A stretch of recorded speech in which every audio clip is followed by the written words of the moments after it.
Hello guys, সবকে আসসালাম আলাইকুম। এই যে দেখেন, আমি একটু এই ঈদের ঘুরতে গেলাম। সেখানে কি অবস্থা হয়েছে! ওরে মানুষজন, ব্রিজ মনে হয় ভাঙ্গা পড়ে। তার মধ্যে দিয়ে কোনো রকমের একটু দেখলাম, ঘুরলাম। গরম এক্সেল লাগছিল। তাও কিছু না, মানুষের মাথা মানুষ খায়। কেউ এই মুড়ো দিয়ে ধাক্কা দিচ্ছে, কেউ ওই মুড়ো দিয়ে ধাক্কা দিচ্ছে। হ্যাঁ, তারপরে আস্তে আস্তে সিঁড়ি ধরে ধরে নামলাম। নামতে নামতে তারপর চিন্তা করলাম, এত লোকজনের মধ্যে থাকবো কি করে। দেখেন, কেউ আবার আমাকে দেখতে আইলো, আবার আমিও দেখলাম ব্রিজ ভরা মানুষ। হ্যাঁ, এরকম করতে করতে অনেক সময় কেটে গেল। গেলে তারপরে আস্তে ধীর ঠান্ডায় আমি নামলাম। মানুষের মাথা মানুষ খাচ্ছে।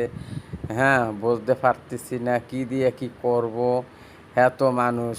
এই যে দেখেন, কেউ আবার সেলফি নিচ্ছে, কেউ আবার ইটি করছে। হ্যাঁ, কেউ আবার করছে আপনার ফ্রেন্ড ফলোয়ার, আমি আপনাকে ফলো দিয়ে রাখছি, ইউটিউবার ফলো।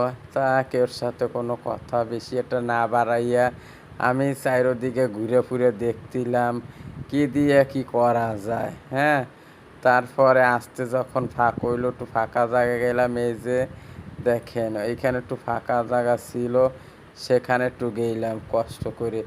যাইয়ে ঠাইয়ে তারপর মনে হয়েছিল কি না, এই ফেরকে আমার দমটা ভালোভাবে যাচ্ছে। আর এর আগে ওরে বাবার বাবা, কি কষ্ট, দম আটকে যাইছিল ওই রাইতে। হ্যাঁ, তারপর আমি আস্তে আস্তে নামা শুরু করলাম। না নামিয়া তো উপায় নাই, কি করব। এত মানুষের মধ্যে আমি থাকবো কেমনে বলেন। যে যে পার দিয়ে আইতেছে সে সেন দিয়ে ধাক্কা মারতেছে। তারপর আমি দ্বীপ ঠান্ডায় নামিয়ে পড়লাম আস্তে আস্তে।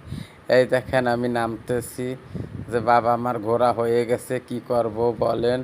হ্যাঁ, আমি এই যে সিঁড়ি মাপকে মাপকে নামতেছি। এত মানুষ, আরও তো গরম, তারপর ঈদের গরম, চারোদিক দিয়ে গরমটা একেবারে আমার অশান্তি লাগিয়ে যাইছিল।